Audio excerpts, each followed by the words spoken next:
Hey people of the VC, it's Andy, a cloudy, milder. Regular viewers of my channel will know that I tend to get quite excited when I pick up records, 80s metal records on the Music for Nations label. Looking through my collection, I seem to have amassed quite a few. Last count, it was around the 60 mark, so I thought it would be fun to show off what I've got on that label across a series of videos. So it just so happens that between the period of 1983, when Music for Nations started by a chap called Martin Hooker, and 1989, Music for Nations released 100 records, catalogue number MFN1 to MFN100. This video, I'm going to cover what I have in the first 20 and then do a video in what I have in 20 to 40, 40 to 60, 60 to 80, 80 to 100. So there'll be 5 main parts to this video. I don't have them all by any means. I think I've got around 60 at the last count, if I haven't said that already. But there we go. I thought I'd show what I have. Music for Nations was an independent record label out of the UK, very similar sort of MO to the likes of Combat in the States, Roadrunner out of Netherlands, Europe, and Banzai in Canada. They would bring in artists mainly from outside of the region, license their albums and distribute them locally, so we could get some of the good stuff that was going on in the US over here in the UK. Initially they signed a lot of US bands, the likes of Anthrax and Metallica and Manowar, bands like that were all on Music for Nations, but as they became established, they actually signed some of their own artists to the label as well. They covered sort of new wave of British heavy metal. They introduced, as I said, the bands like Anthrax and the whole East Coast thrash to a lot of UK punters, including myself. And in the later years, they covered a bit more AOR, melodic rock, and hair metal. Now, you probably think it's a bit foolish to just buy albums because they are on a label, and you're probably right. I don't think I'd be surprised if I ever own all 100 albums. Some of those 100 albums are absolutely superb, must have for your collection. Others not so much, more on the mediocre side. But luckily, thankfully, the ones that are a bit rubbish and are mediocre tend to be fairly cheap, and I will only pick up those if indeed I can find them at a ridiculously cheap price. I would love at one point to be able to just say, I've got these 100 for no other reason than to pat myself on the back and think I've done a job well done. But as I say, there are some records in the collection they're not great by any means, and it tends to be the ones maybe more towards the end of the 80s. But we'll come to those when we come. But I've also been introduced to a lot of good new bands for me over the last few years by picking up records on Music for Nations that I hadn't heard before. So it's been a worthwhile exercise. So this video is going to cover the albums that I have in the range of MFN1 to MFN20. Many of the Music for Nations releases actually say made in France on them, but they were all considered to be pretty much UK releases. All these are on the classic label, which I'll show in a second. So let's dive straight in. So the first one, catalogue number 1, is Virgin Steel's debut album, self-titled. Sort of epic heavy metal, a bit sort of Manowar Junior. This was the first of 2 releases they had on the Music for Nations label. And there we have, quite small letters at the top, Music for Nations 1. Now this is a standard Music for Nations label, all in the same typeface, nothing fancy apart from the flag bearer at the top. Most of the albums in this section have exactly the same label with obviously different band name and title, but all in the same typeface. So I'm not going to go through and show the records for all of them, but just wanted to show the first one. If there are any interesting variations or what have you throughout, I will obviously show those. That was 1983, so most of the albums in this section will be 1983, but we'll go into 1984 towards the end. MFN2 was Rat's self-titled EP,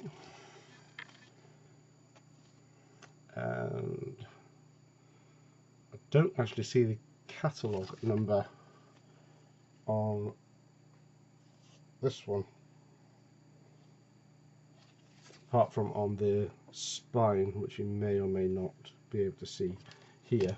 That's unusual actually, they normally have the catalogue number on the back. But there we go. So the self-titled from Rat, this is them at their rawest and best in my mind. It's the only Music for Nations release that they did before they signed for Atlantic. MFN3 was actually a UK band, Tank. This means war. I think this is their third album.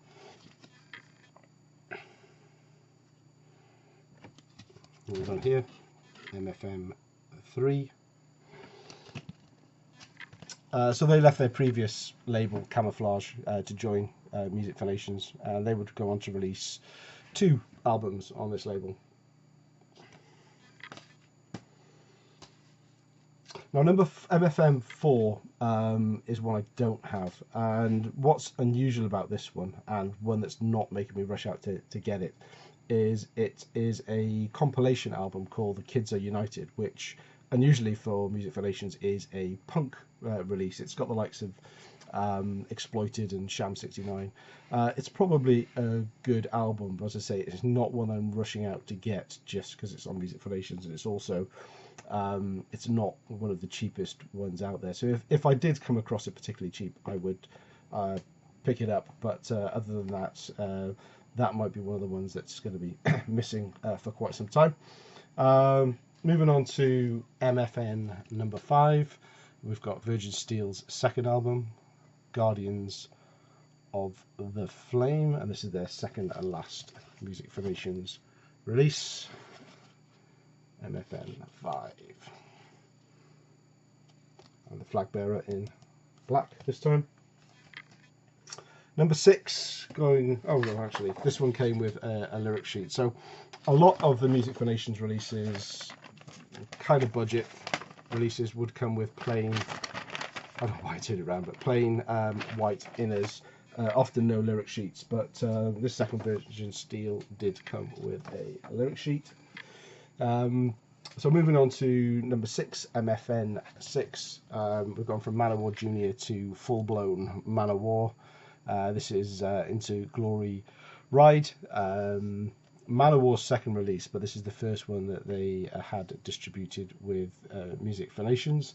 They were signed with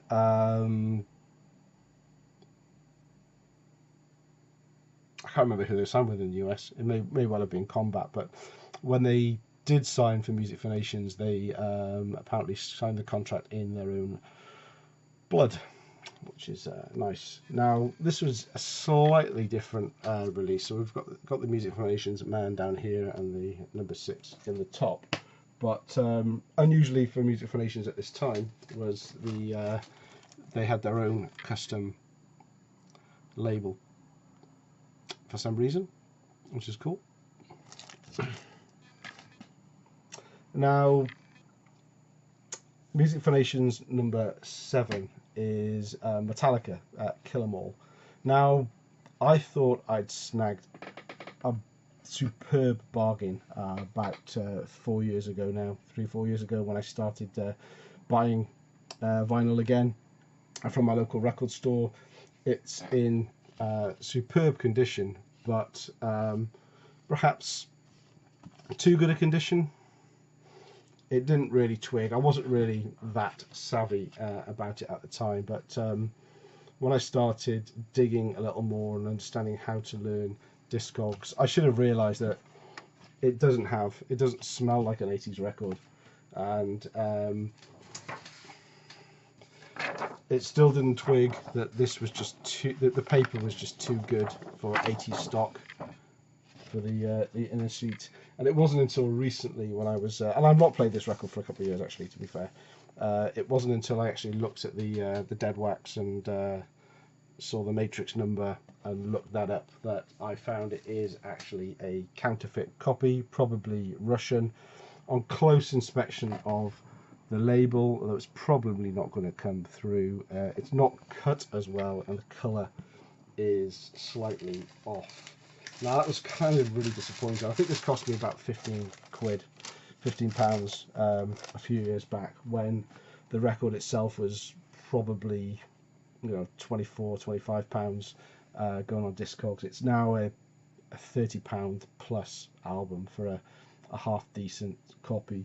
So that might be one of the ones I struggle to get, because I don't really want to overpay. It doesn't sound fantastic either, to be honest with you. It sounds a bit muddy. But there we go. I now know a lot more about what to look for when I buy records, so I won't get duped again. But Metallica went on to release their first 3 albums on Music for Nations in the UK. Moving on swiftly to MFN-8. We have a Battle Axe and a Burn This Town. This is a new wave of British heavy metal band from Sunderland, northeast of England. They only released a couple of albums, both of which on Music for Nations, before disbanding. The cover, you may recognise it, it's quite iconic now, but apparently the artist put this forward as a suggestion with under the agreement that if the record company and the band liked it, he would go back and do a proper job. So it's more of a sketch than a proper job. But Roadrunner, not Music for Nations, but Roadrunner, who it was submitted to, just went ahead and pressed it anyway. So the band were stuck with it. But now it's quite iconic. It's because it just looks like a badly drawn cover. So there we go. Nothing fancy about this one, but it is down here. It just has the tiny Music for Nations fella without a catalogue number. Our catalogue number's up on the top right. Music for Nations number 9 is Tsunami. This is a US band. It's a heavy metal, hard rock on the borders of that. This was their only 80s release, released on Enigma in the US. Got sort of the more familiar red and white large logo at the bottom, and the Music for Nations 9 top right. I think there's a misprints on this one, if I remember rightly. Yeah, so track 2, Run Around, is supposed to be The Run Around, and there's a misspelling of, don't know if that's going to cross, misspelling of Ninja, track 4, side 2, Ninjia, on the B-side, which obviously doesn't affect the playing of it at all. And this also came with quite a cool lyric sheet and artwork on the it's not lyric sheet, actually, on the inner, so custom inner for MFN number 9. Next one I don't have, and that's Merciful Fate, Melissa. That's now a £40 plus album, so the chances of me finding that again, that one, are pretty slim and diminishing year on year as the price of Merciful Fate stuff skyrockets. But I do have number 11, and that's Rocks with Violent Breed.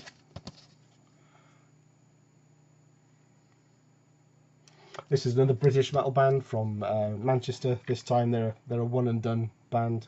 They disbanded around 1985, a couple of years after this. It's got some catchy tunes on it, but the production's really kind of rough sounding, so it's quite a raw sounding album, but still enjoyable. I think it probably sounds better now than it did back in the day, and that also came with a custom inner sleeve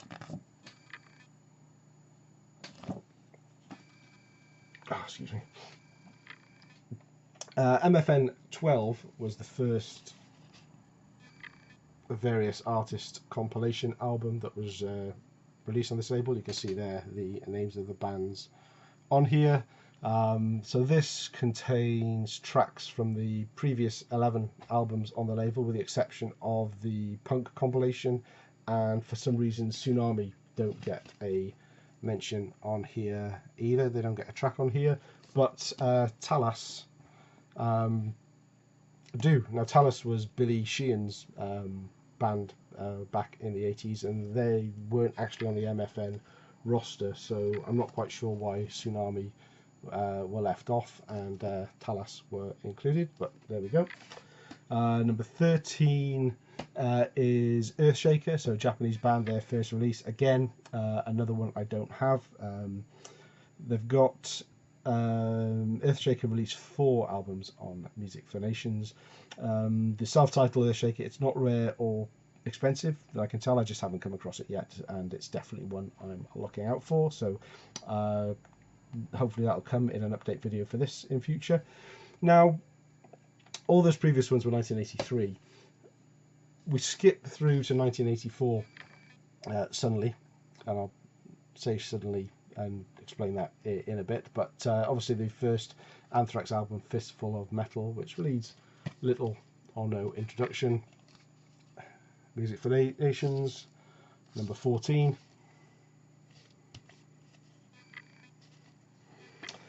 But number 15 and 16 go back to 1983, so I'm not quite sure. I presume the catalogue number was allocated way before the release went out. But jumping back to 1983 now, we've got the first self-titled release EP. Now this is more of a 12-inch single cover than an album cover, Music for Nations, but it's an EP rather than a 12-inch single, because the 12-inch singles, their catalogue numbers on MFN were 12 KUT, then a number, but this gets the full MFN15. It's got 6 tracks on it, female-fronted heavy metal, Amberlynn on vocals. Great stuff. Number 16, the last of the 1983 releases, is the Rods Alive. Killer stuff. If you've heard the previous 2 Rods albums for this, so this is their 3rd release, and they only released this on the independent labels like Combat and Roadrunner and Music for Nations, obviously.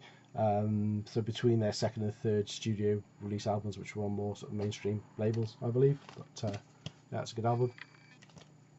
Now going into for the home stretch, so we're on number 17 now. In 1984, number 17 is Exciter, Violence and Force. Again, on the lookout for that one. It's the first of 3 Exciter albums that were on the label. I just don't have it yet. I've never found one of those in the wild or one online for a price I'm prepared to pay yet, so the search continues. Music for Nations 18 is a bit of a departure in style from many of the bands. So this is Twelfth Night, and Live and Let Live, or Live and Let Live, or Live and Let Live, and Live and Let Live, however you want to describe it. As you can tell, it's a live album, and it's the first gatefold album on the Music for Nations label. Okay, number 18, and the flag. Now, Twelfth Night is more of an early sort of prog band. I believe they were formed in the late 70s. This is not something I would have normally picked up, but it was really cheap, and I picked it up because it was on the Music for Nations label. It's an interesting listen. It took me a while to get used to it. The vocals are kind of on the English punky sort of side, but it's definitely not punk, and it's definitely not your mainstream metal, but an interesting listen nonetheless. And this is one of 2 releases this band had out on Music for Nations. The last record I have to show in this segment is Man of War, Hail to England.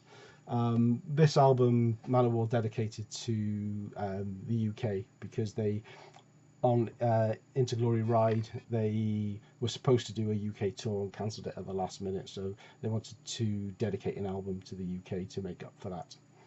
And boy, we're grateful, I have to say. Again, Manowar get the special treatment from Music for Nations on the label. No standard flag bearer here, but we have a custom label with Manowar in blue, and a nice custom for the sleeve as well with lyrics.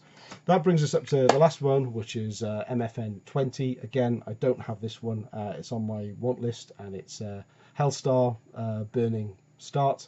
I need to find a copy of that soon though, because the prices of that are starting to spiral up. I've only seen Roadrunner versions out there. I've been tempted to buy them, but I know I would hate myself if I bought it on Roadrunner, but not on Music for Nations. So there we go. A bit longer than I'd expected. As I say, I'm gonna the next video in this series will be what I have between 21 and 40. It'll be shorter than this because as each of the blocks of 20 progress, I've kind of got less in those areas. I've concentrated more on getting the early ones first, because they're the most exciting releases for me. Let me know what you think. If I pick up any of the gaps in this video, I'll do a part 2 to this one, put it together in a playlist, so it'll eventually all get together. Thanks for watching. Let me know what you think of any of these albums, and I'll be back again soon. Cheers.